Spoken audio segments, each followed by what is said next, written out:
ឯកឧត្តមសុនស្រនដឹកនាំកិច្ចប្រជុំឆ្លងផែនការត្រៀមបម្រុងសម្រាប់ឆ្លើយតបសង្គ្រោះបន្ទាន់គ្រោះមហន្តរាយខេត្តកំពង់ស្ពឺឆ្នាំ2026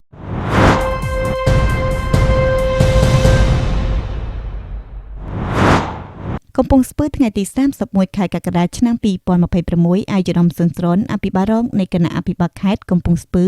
បានអញ្ជើញជាអត្ថបទភាពក្នុងកិច្ចប្រជុំឆ្លងផែនការត្រៀមបម្រុងសម្រាប់ឆ្លើយតបសង្គ្រោះបន្ទាន់គ្រោះមហន្តរាយទឹកជំនន់ខេត្តកំពង់ស្ពឺឆ្នាំ2026កិច្ចប្រជុំនេះមានការអញ្ជើញចូលរួមពីលោកស្រីប្រធានអនុប្រធានមន្ទីរអង្គភាពជុំវិញខេត្តនិងកងកម្លាំងទាំង3ប្រភេទជ្រាបក្នុងឱកាសនោះឯកឧត្តមសុនស្រនអភិបាលរងខេត្តបានមានប្រសាសន៍ណែនាំនិងផ្ដាំផ្ញើដល់សមាជិកសមាជិកានៃអង្គប្រជុំទាំងអស់ត្រូវយកចិត្តទុកដាក់ខ្ពស់លើការរៀបចំនិងអនុវត្តផែនការត្រៀមបម្រុងនេះឲ្យមានប្រសិទ្ធភាពខ្ពស់ដើម្បីធានាបាននូវការសង្គ្រោះនិងឆ្លើយតបបានទាន់ពេលវេលារាល់ពេលមានគ្រោះមហន្តរាយផ្សេងៗកើតឡើងពិសេសក្នុងរដូវវស្សានេះ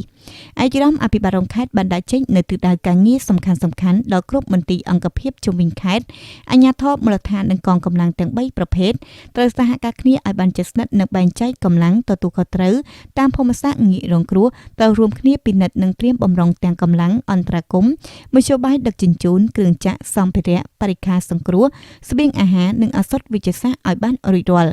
ត្រូវយកចិត្តទុកដាក់តាមដានស្ថានភាពអាកាសធាតុជាប្រចាំនិងរាយការណ៍ព័ត៌មានឲ្យបានលឿនរហ័សព្រមទាំងផ្សព្វផ្សាយជូនដំណឹងដល់ប្រជាពលរដ្ឋនៅតាមមូលដ្ឋានដើម្បីបង្កើតការប្រុងប្រយ័ត្នខ្ពស់ជៀសវាងគ្រោះថ្នាក់ផ្សេងៗជាពិសេសបញ្ហាទឹកជំនន់ខ្យល់កន្ត្រាក់និងរន្ទះបាញ់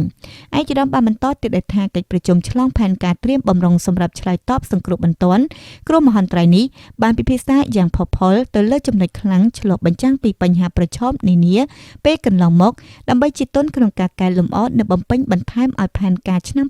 2026នេះកាន់តែមានភាពគ្រប់ជ្រុងជ្រោយនិងឆ្លើយតបបានទាន់សភាពការជាក់ស្ដែងក្នុងគោលបំណងកាត់បន្ថយឲ្យបានជាអតិប្រមាទនៅផលប៉ះពាល់ដល់អាយុជីវិតនិងទ្រព្យសម្បត្តិរបស់ប្រជាពលរដ្ឋ